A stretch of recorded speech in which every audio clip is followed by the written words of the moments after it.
Hi అండి, welcome back to Ammu's kitchen. నేను మీ సౌజన్య. ఈరోజు మనం టమాటా నిల్వ పచ్చడిని ఏ విధంగా తయారు చేసుకోవాలో ఈ వీడియోలో మీకు చూపిస్తాను. మనం ఎండు ముక్కల టమాటా పచ్చడి అండి ఇది. మనకి సంవత్సరం కంటే కూడా ఎక్కువ రోజులు నిల్వ ఉంటుందన్నమాట ఈ పచ్చడి.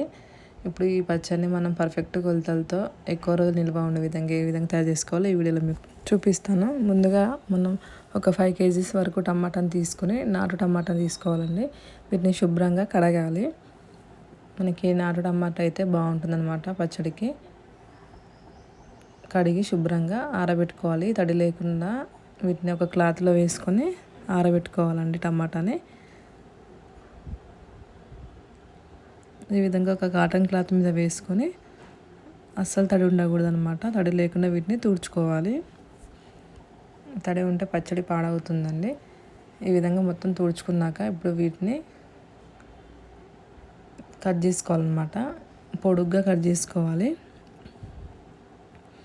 ఈ విధంగా మొత్తం కూడా కట్ చేసుకోవాలి. 5 kgs వరకు టమాటా తీసుకున్నానండి నేను. ఈ విధంగా మొత్తం కట్ చేసుకున్నాక ఇప్పుడు అందులోకి రాళ్ళ ఉప్పును వేసుకోవాలన్నమాట. మెత్తటి ఉప్పు కాకుండా వీటిలోకి రాళ్ళ ఉప్పును వేసుకోవాలి.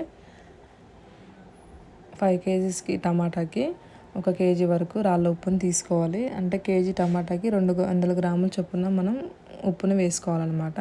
1 kg సాల్ట్ ప్యాకెట్కి గ్లాస్ కొలతలలో అయితే నాకు 4 గ్లాసుల వరకు వచ్చిందండి రాళ్ళ ఉప్పు.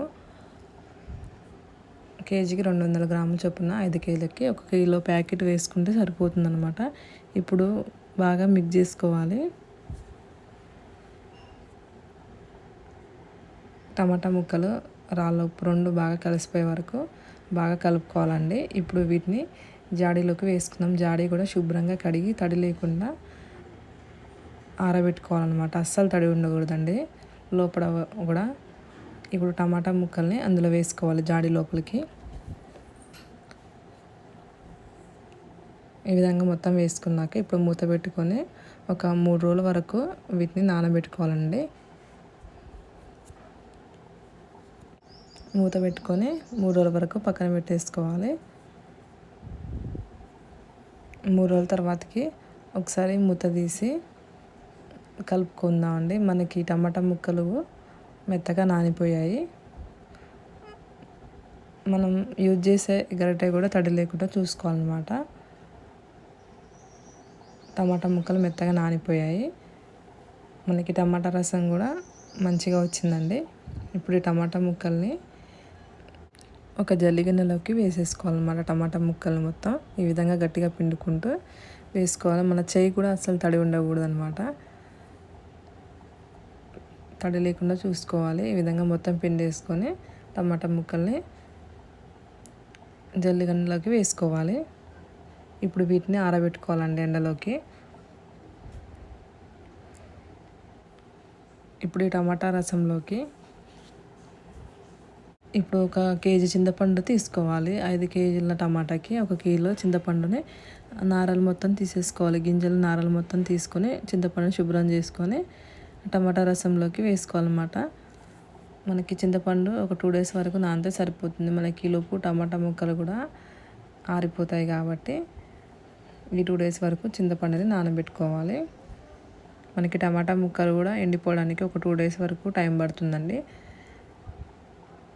ఇప్పుడు ఈ చింతపండుని ఒకసారి కలుపుకోవాలి. కలుపుకొని మూత పెట్టుకొని ఒక 2 days వరకు పక్కన పెట్టేసుకోవాలి.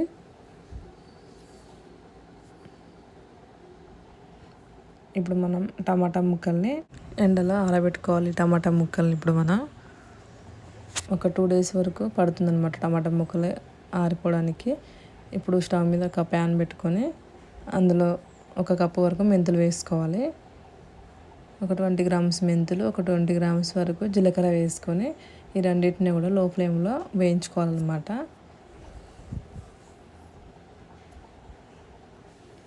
ఇప్పుడు స్టవ్ ఆఫ్ చేసుకొని వీటిని చల్లారినాక పౌడర్ లాగా గ్రైండ్ చేసుకోవాలన్నమాట మిక్సీలో వేసుకొని.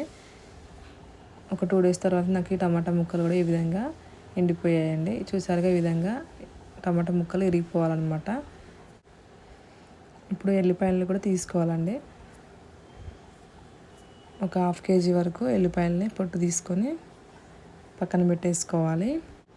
ఇప్పుడు ఒక మిక్సీ జార్ తీసుకొని ఈ ఎండు టమాటా ముక్కల్ని అందులో వేసుకొని బరకగా గ్రైండ్ చేసుకోవాలి. మరి పౌడర్లా గ్రైండ్ చేసుకోకూడదండి. ఈ విధంగా కొంచెం బరకగానే గ్రైండ్ చేసుకోవాలన్నమాట. ఇప్పుడు అదే మిక్సీ జార్లోకి మెంతులు జీలకర్ర వేయించుకొని పౌడర్ చేసుకొని పక్కన పెట్టుకుందాం. అలాగే ఎల్లిపాయలని కూడా మిక్సీ జార్లో వేసుకొని గ్రైండ్ చేసుకోవాలన్నమాట. ఎల్లిపాయల పేస్ట్ కూడా పక్కన పెట్టేసుకోవాలి. ఇప్పుడు మనం నానబెట్టుకున్న చింతపండుని తీసుకోవాలి. ఒక 2 days తర్వాతకి చింతపండు ఈ విధంగా మెత్తగా నానిపోయిందండి. ఒకసారి కలుపుకొని ఇప్పుడు మనం ఈ చింతపండు పేస్ట్ని నానబెట్టుకున్న చింతపండుని ఒక గిన్నెలోకి వేసేసుకోవాలి. ఈ విధంగా చింతపండు మొత్తం వేసుకొని ఇప్పుడు అందులోకి మనం టమాటా పౌడర్ ఉంది కదా, అది వేసేసుకోవాలన్నమాట. టమాటా ముక్కల పౌడర్ని అందులో వేసుకోవాలి.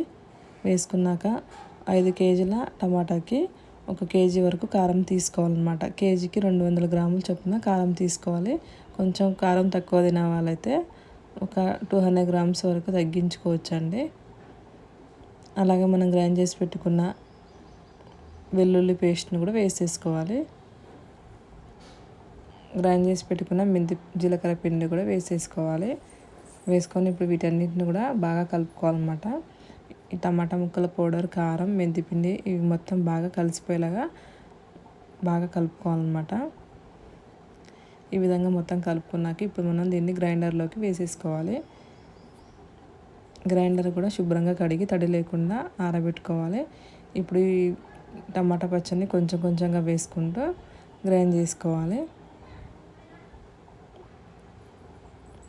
చింతపండు మొత్తం కూడా మెత్తగా నలిగిపోవాలన్నమాట, గ్రైండ్ అయిపోవాలి. ఈ విధంగా మెత్తగా గ్రైండ్ అయిపోయాక తీసేసుకోవాలన్నమాట. ఈ విధంగా మనం టమాటా నిల్వ పచ్చడిని ప్రిపేర్ చేసుకోవచ్చండి. దీన్ని ఒక జాడీలో కానీ లేదంటే ఏదైనా ఎయిర్టైట్ డబ్బాలకు పెట్టుకొని 1 సంవత్సరం వరకు నిల్వ చేసుకోవచ్చు అనమాట. సంవత్సరం కంటే ఎక్కువ కూడా నిల్వ ఉంటుంది. ఏదైనా ఒక డబ్బాలకు కానీ జాడీలకు వేసుకొని పక్కన పెట్టేసుకోవాలి. ఇప్పుడు ఈ పచ్చడిని తాలింపు వేసుకుందాం. స్టవ్ ఆన్ చేసుకొని ప్యాన్ పెట్టుకొని అందులో పల్లి ఆయిల్ వేసుకోవాలి. వేసుకున్నాక ఒక 5-6 వెల్లుల్లిని నలగొట్టి వేసుకోవాలి. అలాగే 1 టీ స్పూన్ పోపు గింజలు, 1 టీ స్పూన్ జీలకర్ర, ఒక 2 ఎండుమిర్చి, ఒక 2 రెమ్మల కరివేపాకు వేసుకొని పోపుని తయారు చేసుకోవాలన్నమాట. ఇప్పుడు అందులోకి టమాటా పచ్చడిని వేసుకొని ఫ్లేమ్ని లో ఫ్లేమ్లో ఉంచుకొని 1 నిమిషం వరకు ఇలా మొత్తం కలుపుకోవాలి. ఇప్పుడు స్టవ్ ఆఫ్ చేసుకొని ఈ పచ్చడిని ఒక గిన్నెలోకి వేసేసుకోవాలండి. ఈ విధంగా మనం టమాటా నిల్వ పచ్చడిని ప్రిపేర్ చేసుకోవచ్చు. ఈ ప్రాసెస్లో పర్ఫెక్ట్ కొలతలతో టమాటా పచ్చడిని తయారు చేసి చూడండి. సంవత్సరం కంటే ఎక్కువగా నిల్వ ఉంటుందన్నమాట. మీకు ఈ వీడియో నచ్చినట్లయితే ప్లీజ్ లైక్ చేయండి, షేర్ చేయండి, కమెంట్ చేయండి, సబ్స్క్రైబ్ చేసుకోండి. Thanks for watching.